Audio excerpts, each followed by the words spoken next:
তার শকুন্তলা বুকে পেতাম আমি। আংটি থাকুক না থাকুক তার আঙুলে, যেতাম না কখনো যে তাকে ভুলে।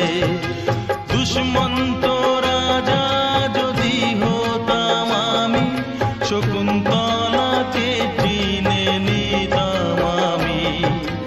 আংটি থাকুক না থাকুক তার আঙুলে, যেতাম না কখনো যে তাকে ভুলে।